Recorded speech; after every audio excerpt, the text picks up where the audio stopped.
नमस्कार, आप सब लोगों का बहुत बहुत स्वागत है। Thank you so much for coming for the press meet of Rocketry. मुझे पता है कि हमारे इस देश में बहुत सारा ड्रामा चल रहा है इस वक्त, जो कि इस फिल्म से भी बड़ा ड्रामा है। इसके बावजूद आप यहाँ आए, बहुत बहुत शुक्रिया।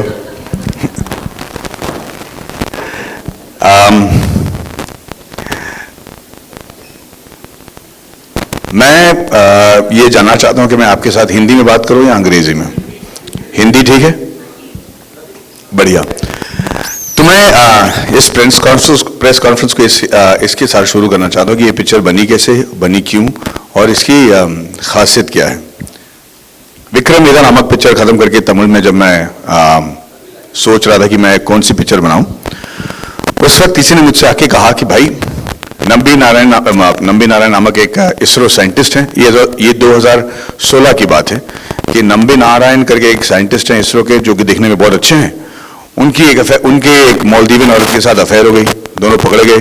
उन्होंने इंडिया की जो रॉकेटरी सीक्रेट है उसको पाकिस्तान को बेच दिया, जिसकी वजह से उनको जेल में डाला गया, टॉर्चर किया गया। इंटरोगेशन के दौरान लगभग उन्हें जान से मार दिया गया। फिर भी वो बाहर निकले और उन्होंने ये साबित कर दिया कि वो बिल्कुल निर्दोष हैं। तो मैंने कहा बढ़िया है यार, good looking ISRO scientist, Maldivian औरतें, तो ये पुअर मैन जेम्स बॉन्ड की फिल्म बनेगी। तो हम इस तुच्छ और बहुत ही नीच इरादे के साथ मैं नंबी नारायण साहब से मिलने त्रिवेंद्रम चला गया। जिस वक्त मैं उनसे मिला, उस वक्त जैसे मुझे किसी ने जोर से चाटा मारा हो, क्योंकि नंबी नारायण से मिलने के बाद माधवन आफ्टर नंबी नारायण एक अलग ही इंसान बन गया। उस आदमी में जो तेजस थी, उसके चेहरे में जो रौनक के साथ जो दर्द था, उसके आंखों में जो आंसू थे और उसके मतलब जो प्रेजेंस और ऑरा था, उसको देखते ही मैं समझ गया कि यहाँ कुछ गड़बड़ है। इस इंसान को सिर्फ इस स्पाई केस की वजह से नहीं जाना जा सकता, इनमें कोई तो बात है जो हम मिस कर रहे हैं। पर ये मुझसे बड़े अदब से मिले। उन्होंने मुझसे कहा माधवन साहब, मैंने आपकी पिक्चरें देख चुका हूँ और आप बड़े अच्छे एक्टर हैं, मैं आपका फ़ैन हूँ। मैंने कहा बहुत अच्छा। और फिर हम केस के बारे में बात करना शुरू किया और वो एकदम आग बबूला हो गए। उनके होंठ कांप रहे थे। वो मुझसे कह रहे थे कि ये ऐसे इल्ज़ाम मुझ पर कैसे लगा सकते हैं, ये कैसे कह सकते हैं कि मैं देशद्रोही हूँ, ये केस को देखो, हम कहाँ थे, ये औरत कहाँ थी, ये वो बड़े गुस्से में बात कर रहे थे। मतलब उनके चेहरे पे मतलब ठहराव ही नहीं था। मैंने कहा साहब आप इतना गुस्सा क्यों हो रहे हो, आपको तो मतलब निर्दोष साबित कर दिया गया, कोर्ट ने कह दिया कि आप निर्दोष हैं। और उन्होंने कहा खाक पता है यार, तुझे पता है, मुझे पता है, कोर्ट को पता है, पर आज भी आप मेरा नाम गूगल में डाल के देखो आता क्या है। और वो सही कह रहे थे। जब मैंने गूगल में उनका नाम डाला तो आया कि इसरो स्पाई केस नंबी नारायणन। कहता आज भी मैं स्पाई हूं, मेरे घर पे मतलब लोग लड़की नहीं देना चाह रहे यार। और मैंने कहा कि हाँ बिल्कुल सही बात है। तो मैं भी उनकी बातों में आकर बहक गया, मैं भी उनके बहकावे में आ गया, उनके इमोशन में आ गया और पूरी केस की मैंने स्टडी की। और 7 महीने लगा मुझे वो स्क्रिप्ट लिखने के लिए। 7 महीने बाद भाई साहब जब मैं ये स्क्रिप्ट लेकर उनके पास गया तो बड़े खुश थे। वो पढ़े, नरेशन सुने। मैं भी बड़ा नर्वस आ गया था क्योंकि मैं पहली बार स्क्रिप्ट लिख रहा हूँ। और उन्होंने कहा कि ये सब तो ठीक है माधवन, लेकिन ये जगह जो है ना, यहाँ पे आप थोड़े चूक गए, क्योंकि इस वक्त ना मैं इंडिया में नहीं था, मैं प्रिंसटन में था क्रॉको के साथ। मैंने कहा 1 मिनट, आप प्रिंसटन कब गए? उन्होंने कहा यार मैं तो पहला आईवी लीग साइंटिस्ट हूँ ना इंडिया से, मैं प्रिंसटन में था क्रॉको के साथ। मैंने कहा प्रोफेसर लुइजी क्रॉको के साथ थे आप? उसने कहा हाँ। मैंने कहा सर क्या बात कर रहे हो आप, क्योंकि प्रोफेसर लुइजी क्रॉको नासा के सबसे सर्वश्रेष्ठ साइंटिस्ट माने जाते हैं, वो मून मिशन के जो है माई बाप माने जाते हैं। उनका और आपका क्या लेना देना? कहता है मैंने उनके अंडर तो मेरी थीसिस की है 10 महीने में। मैं यकीन नहीं कर पाया, क्योंकि प्रोफेसर क्रॉको के साथ लोग 8-8, 10-10 साल में थीसिस कर पाते हैं और कोई लोग तो आज तक नहीं कर पाए, और ये कह रहे हैं कि 10 महीने में। उसके बाद उन्होंने अपनी बाकी की ज़िंदगी के बारे में बात करना शुरू किया। प्रिंसटन, फ्रांस, जहाँ पे वो 72 साइंटिस्ट को लेकर ये प्रिटेंड करते हुए गए हैं कि हम उनको फ्रेंच नहीं आते, लेकिन 3 साल से फ्रेंच सीख रहे थे, वहाँ पे जाके गधा मजदूरी करने के लिए, ताकि वहाँ पे जो वो लिक्विड इंजन बना रहे थे उसके बारे में वो सीख पाए। स्कॉटलैंड में जाकर 400 मिलियन पाउंड के सामान ले आना। यूएसएसआर जाकर उनसे लड़ना, क्योंकि उस वक्त यूएसएसआर टूट रहा था। रशिया ने हमें क्रायोजेनिक इंजन देने का वादा किया था, जो वो दे नहीं पा रहे थे पैसे देने के बाद। और ये तीनों मद्रासी साइंटिस्ट वहाँ चले गए, उन्हें वहाँ पे रशियन को डराया धमकाया, उनको मोहित किया। दिन में उनसे बातें कर रहे थे और रातों रात उड़ान एयरलाइन को मतलब पैसा देकर उन्होंने क्रायोजेनिक इंजन वहाँ से कैसे स्मगल करके वहाँ पाकिस्तान इंडिया लाए। मैंने कहा यार मैं तो यहाँ एक छोटे से James Bond, cheap James Bond की फिल्म बनाने आया था, यहाँ तो आप जेम्स बॉन्ड के बाप निकले। ये वाकई में सच है क्या? मैंने कहा मैंने आपकी किताबों को पढ़ा है पर यहाँ पे कहीं पर भी इसका जिक्र नहीं है। अफसोस की बात है कि ये सब कुछ सच था। और सबसे बड़ी बात है कि इन सब चीज़ों के बारे में नंबी नारायण से अब बात भी नहीं करना चाहते थे, क्योंकि उनको नहीं लगा था कि ये कोई बड़ी बात है। मैंने कहा सर आपने ये सब किया और ये विकास इंजन? कहता हाँ विकास इंजन मैंने ही बनाई है, जैसे कि हमने पकौड़ा घर में बनाया वैसे उन्होंने विकास इंजन बना लिया। मैंने कहा सर आपने विकास इंजन बनाया है? कहता हाँ, मेरे मेंटोर विक्रम ए साराभाई के नाम पे मैंने इस फिल्म को विकास रखा है, इस इंजन को विकास नाम दिया है और मैंने बनाया। मैंने कहा सर मैं पिछले 7 महीने से फुद्दू की तरह स्क्रिप्ट लिख रहा हूँ, आपने ये मुझे बताया क्यों नहीं? मतलब बर्बाद हो गए मेरे 7 महीने और आपको लगा ही नहीं कि ये सब इसकी जिक्र होनी चाहिए। उन्होंने कहा क्या जिक्र करूँ, उन्होंने मुझे तनख्वाह दिया, मैंने अपना काम किया। और उस दिन मुझे जो झटका लगा उसी वजह से मतलब जो मेरे में फीवर और जुनून चढ़ा है, क्योंकि उस वक्त मुझे एहसास हो गया कि इस देश में ना 2 किस्म के देशभक्त होते हैं। एक वो जो पूरी वीरता के साथ भारत माता की जय करके अपनी जान पर खेल के देश को बचाते हैं, देश की सेवा करते हैं, और उनके बारे में गुण गाना चाहिए, उनकी जो सैक्रिफाइस है वो सराखों पर एक और किस्म के देशभक्त होते हैं जो हर रोज़ अपनी जान को जोखिम में लगाते हैं, हर रोज़ मतलब खतरा मोल लेते हैं, ये जानते हुए कि उनके बारे में कोई कभी नहीं जानेगा, उनके बारे में कोई किताब नहीं लिखेगा, उनके बारे में कोई सड़क, उनके नाम की कोई सड़क नहीं होंगे, और उनकी सैक्रिफाइस को कोई नहीं सहाराएगा और जानेगा भी नहीं। और उनमें से एक बड़े नाम थे डॉक्टर नंबी नारायणन।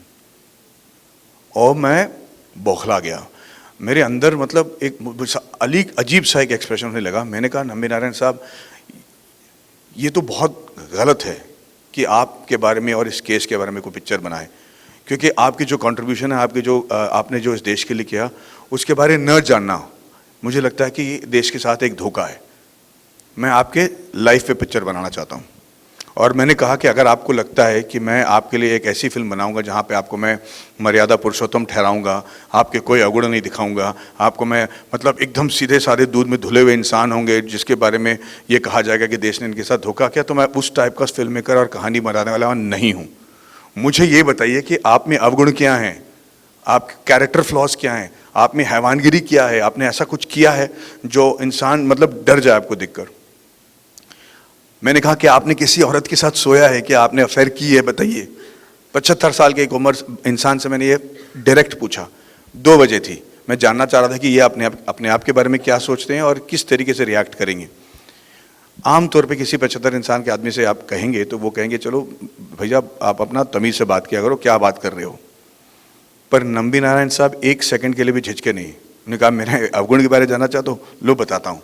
और उन्होंने जो अपने कैरेक्टर फ्लॉज बताए, जो उनकी हैवानगिरी थी, जो उनके अंदर जो मतलब क्या बताएं, मैं उनकी जो बैड क्वालिटीज थी मैं सुनकर सुन्न हो गया, मैं डर गया।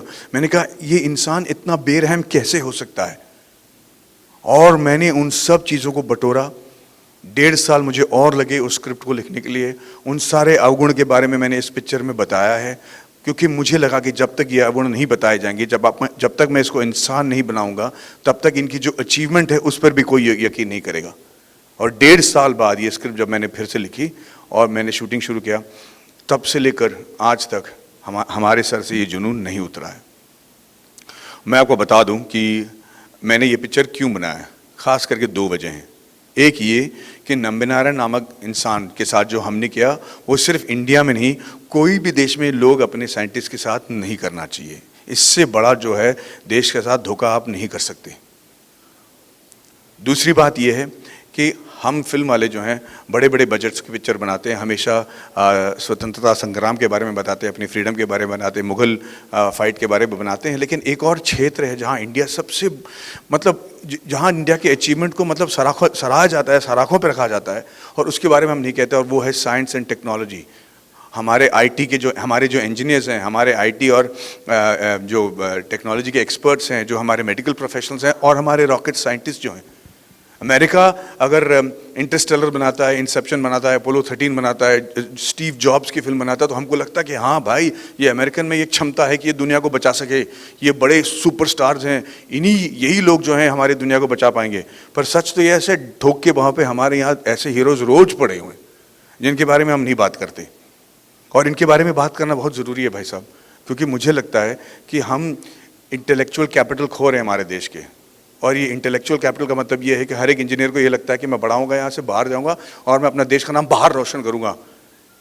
सही कह रहे हैं आप, क्योंकि आपको यहाँ शायद मौका नहीं मिल रहा है, पर इन सब लोगों को वापस ले आना ज़रूरी है, क्योंकि मेरा मानना ये है, और मैं बिल्कुल नाटक नहीं कर रहा हूँ, क्योंकि मैं जानता हूँ कि टेक्नोलॉजी की वजह से जुड़े होने की वजह से मैं जानता हूँ कि आने वाले सालों में और बहुत ही जल्दी, बहुत ही शीघ्र, आपके अनुमान से भी ज़्यादा शीघ्र अंतरिक्ष में जाना हमारे लिए ज़रूरी हो जाएगा।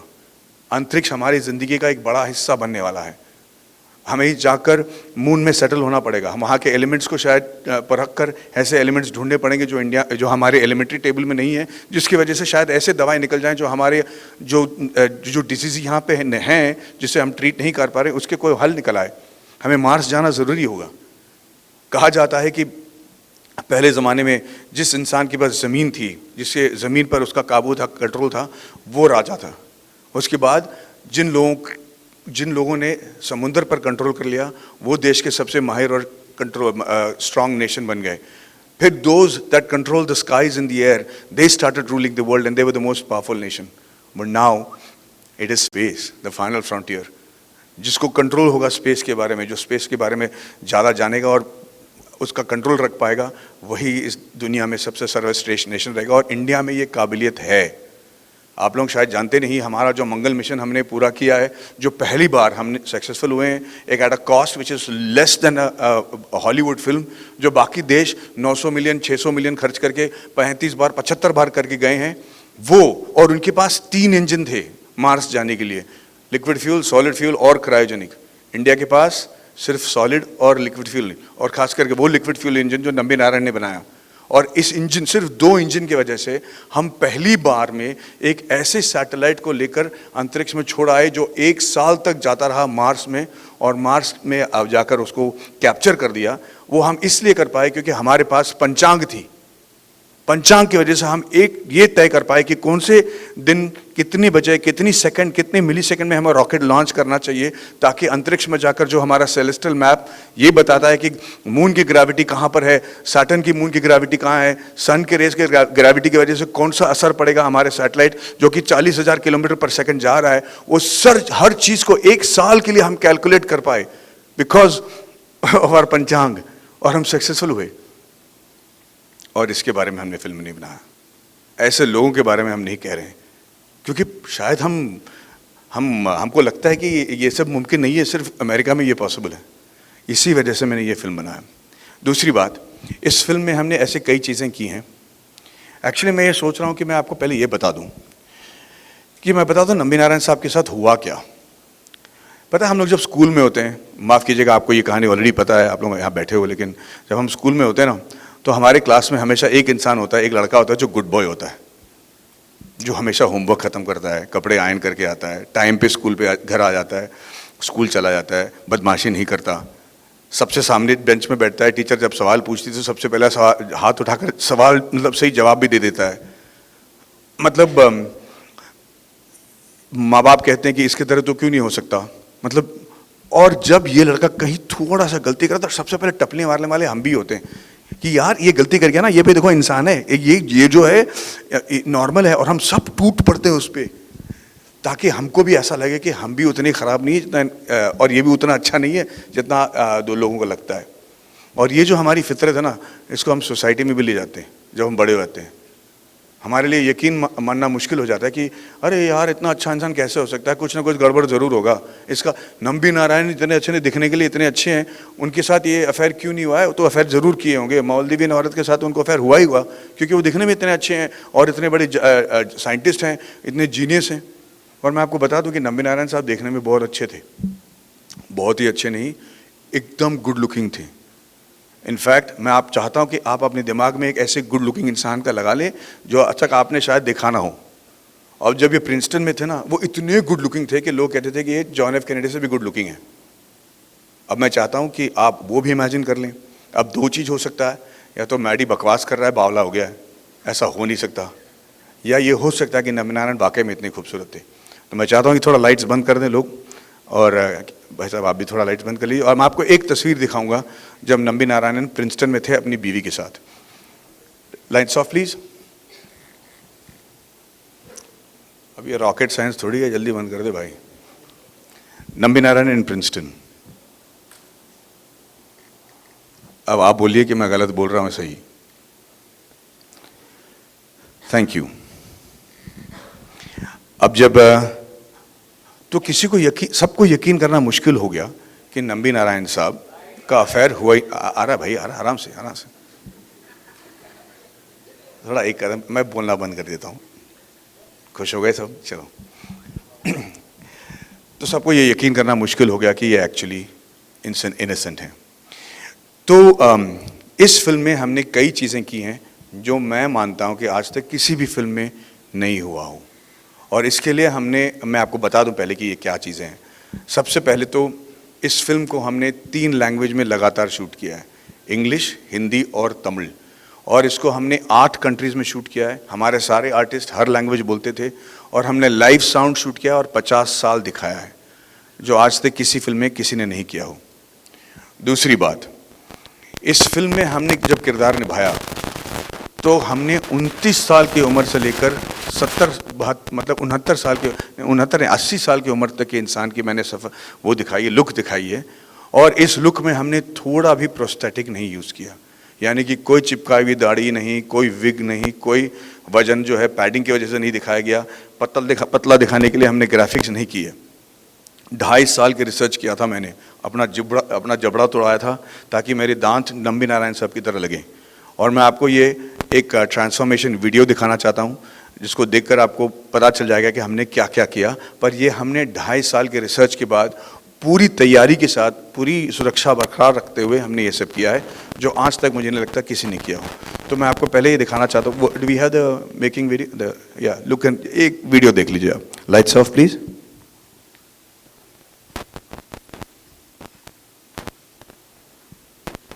Transforming from Madhavan to Nambi Narayan, not just चाहता हूँ जब मुझे सीनियर नंबी नारायण दिखना था, और उस वक्त मैं सेट पे जैसे दिख रहा था उसका फोटो ये है। ये नहीं, ये नहीं है। अरे रॉकेट साइंस पे पिक्चर बना रहे भाई, रेड वाला ये है मेरी photo. This is actually me on the last day. That's my real stomach. आप लोग पूछ रहे होंगे कि एक तो आप लोग सब मेरी पेट की ओर देख रहे हो भैया। दूसरी बात यह है कि आपको मैं यकीन दिला दूं कि वो असली स्टमक था। एक और वीडियो देखेगा आप जहाँ पे मैं नंबी नारायण की तरह हूँ और मैं हंस रहा हूँ, उस वक्त आप देखिए कि पेट हिलता कैसा है, आपको समझ में आ जाएगा जिनके पास पेट है कि ये सही पेट है कि नहीं।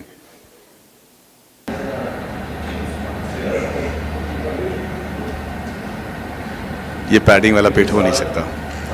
अब मैं आपको एक ऐसा फोटो दिखाऊंगा, इस फोटो को लेने के ठीक 14 दिन बाद वाली मेरी ये photo.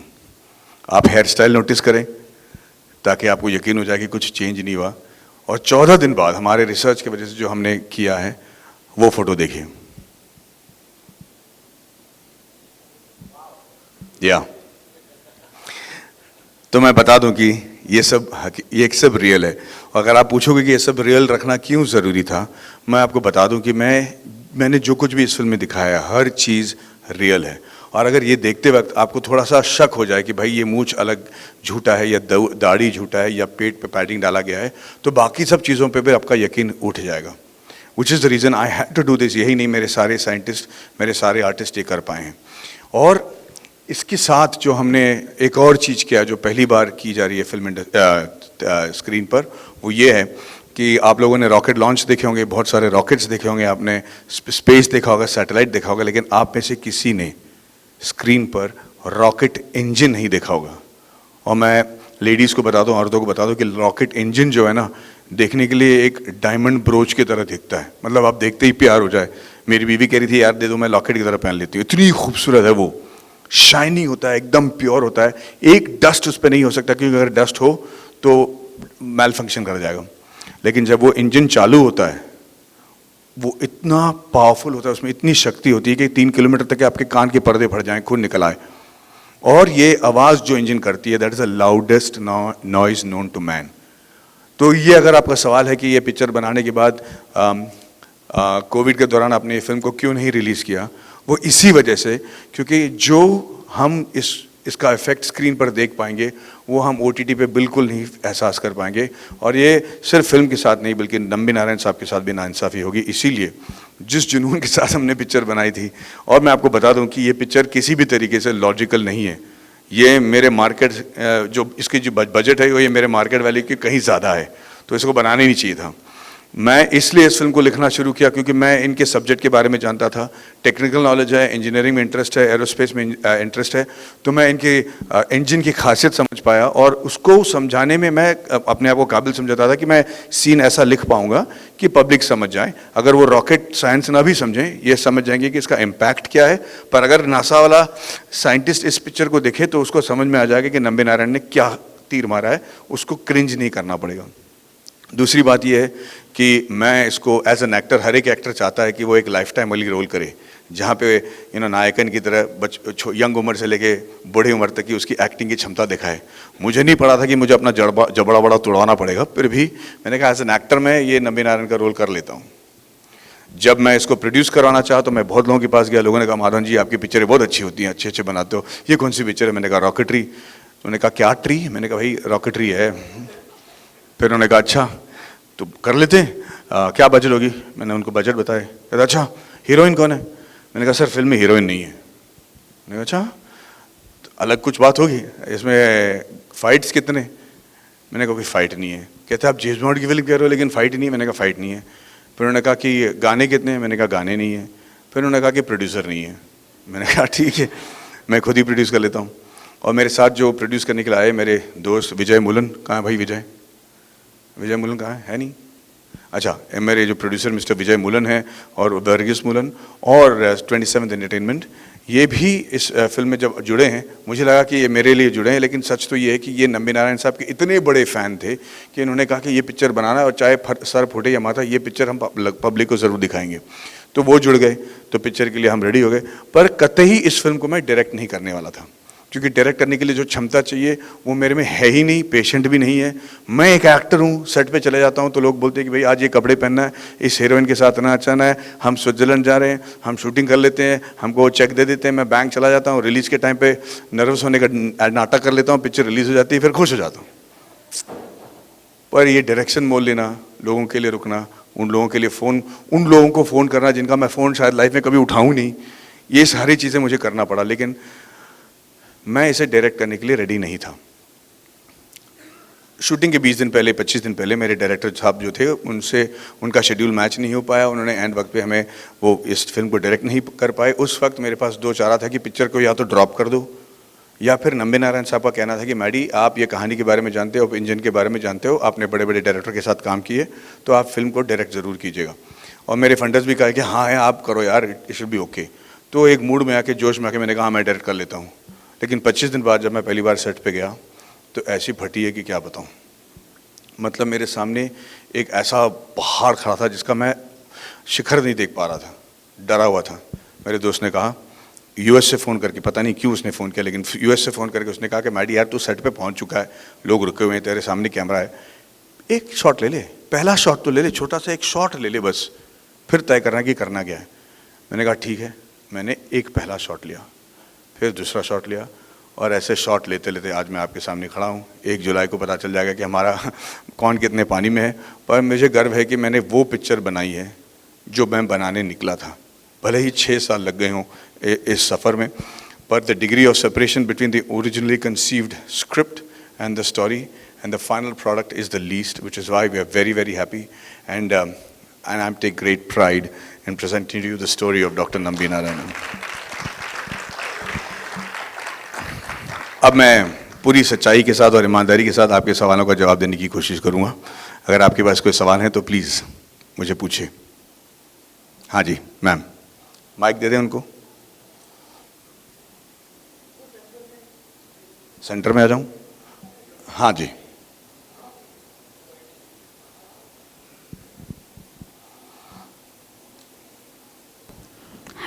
Hello. So you have written, directed and produced the film and like you've gone all in. तो मुझे पूछना था कि ऐसा कोई सीन या एनेक्डोट है that you regret like not including or you wish you could have included in the film? Nambi Narayan, एक तो यार जब मैं एक्टर होता था, जब मैं एक्टर हूँ और लोग मुझे कहते थे कि कोई फिल्म को ना डायरेक्ट कर रहा है, प्रोड्यूस कर रहा है, लिरिक्स भी लिख रहा है और गाने भी कर रहा है, तो मैं हंसता था क्योंकि मुझे पता था कि उस फिल्म का कुछ नहीं होने वाला, मतलब फालतू फिल्म होगी, क्योंकि इतने सारे ये एक्सपर्ट डिपार्टमेंट्स हैं कि आज के ज़माने में कोई नहीं कर सकता, लेकिन मेरे पास कोई चारा नहीं था। नंबी नारायण साहब की पूरी जो कहानी है वो इतनी सिनेमैटिक है कि मैं आपको बता दूं कि ज़्यादातर को जब बायोपिक आप बनाते हो, you add scenes to make it cinematically palatable. I had to not just keep it original, I had to reduce and deduct incidences to make it believable, because it was impossible to believe that a man could go through so much and not commit suicide, or a man could achieve so much and nobody should know about him. So if anything, I have removed facts. So there is no anecdote. I think the film is very funny in the beginning because Dr. Nambi Narayan had a fantastic sense of humor. We've tried to capture that. But I wish I had 12 hours to tell his story, because the case, which is what he's known for, the spy case, is barely there for 8 minutes in the film. And that is because I couldn't include all that he did, and how he went and slept on the Supreme Court staircase, about how he fought his own case because the lawyers would not represent him, about how the whole constitution was changed. In fact, he made the constitution pay him. The whole story is based on facts and the verdicts from the court. But there is so much more to tell. For 3 years, what did they do in France? How did they behave brutally? What were all his brutal qualities? What did he do and how did he frighten the Russians? I had only 2.5 hours to tell the film, so that is the only regret. So, Yes. yeah. Sir, I have few questions to ask. Few, अच्छा. Yeah. My first question is, the trailer got released. 1 साल पहले trailer release हुआ था, क्या इतना time क्यों लगा sir ऐसी मूवी को लाने में? पहला सवाल सर मेरा ये है। भाई साहब, हमारे पास चारा नहीं था। जब हम अप्रैल 14 तारीख को इस पिक्चर को रिलीज़ करने वाले थे, तब अप्रैल 2 तारीख को लॉकडाउन हो गया और इस फिल्म को हमने तय किया था कि सिर्फ थिएटर में दिखाएंगे। तो इनफैक्ट मुझे लगता है कि हमारा रिकॉर्ड ये है कि कोविड इरा से पहले ख़त्म होने वाली पहली फिल्म है जो इतनी लेट रिलीज़ हो रही है। बाकी सारी फिल्में रिलीज़ हो गई, हिट होकर पैसे कमा के हजम भी किए गए, लेकिन अब तक हम जो है डरे धमके हुए हैं। और सर मेरा दूसरा सवाल आपसे, जब आपको ये पिक्चर लिखनी थी व्हेन यू, तो उससे पहले आपकी कभी मुलाकात नहीं हुई थी नंबी नारायण थी, and there is one book also written, तो आपने वो किताब पढ़ी थी और कोई ऐसी बातें जो इस मूवी में दिखाएगी जो वो किताब में नहीं लिखी हुई है? भाई साहब, उस किताब, तो पहला सवाल का जवाब ये कि नहीं, मैं उनके बारे में नाम ही नहीं सुना था, मुझे पता ही नहीं था कि वो कौन है। नंबी नारायण नामक नाम तो मेरे कान में पड़ा भी नहीं था। पहली बार जब मैं सुना तो मुझे वो इसरो केस के बारे में वो डायरेक्टर ने बताया। दूसरी बात यह है कि उनकी जो किताब है उसको पढ़कर मैंने बहुत बड़ी गलती की, क्योंकि उस किताब में इनके अचीवमेंट्स के बारे है ही नहीं, क्योंकि उनको लग ही नहीं रहा था कि अचीवमेंट है। तो उस किताब को अगर आप पढ़ोगे तो लगेगा कि एक फीका है यार, क्योंकि उसमें ज़्यादा उनके जो मानसिक स्थिति थी उस वक्त वो सिर्फ इस चीज़ से खफा थे कि ये केस उन पे हो गया। तो वो किताब में भी ज़्यादातर इस केस के बारे में जिक्र किया गया। तो इनकी अचीवमेंट्स के बारे में जो रशिया में, यूएसएसआर में, जैसे मैं कह रहा हूँ, ये तो है ही नहीं। तो जब मैं उनसे मिला तो मुझे 1.5 साल एक्स्ट्रा लगे ये स्क्रिप्ट लिखने के लिए। सर आपने ये इस मूवी में लिखा भी, आपने डायरेक्ट भी आप की है, और पता चल रहा है कि this will be your last movie as a director. Is it true sir? No sir, like I have heard that. So मैंने मतलब ये आई वाज जस्ट सेइंग कि ये डायरेक्शन मेरी बस की बात नहीं है, and this was a wild trip because of complete insanity. I don't think I will be able to direct again. And what was the difficult parts as a writer, director and doing acting? What was the difficult part? क्योंकि biopic करने से पहले हम उस इंसान के बारे में जान लेना बहुत मतलब लाइक इम्पोर्टेंट होता है। And now when we see the biopic, cricketer पे बनती है या फिर कोई स्टार्स पे बन जाती है, पर एक साइंटिस्ट पे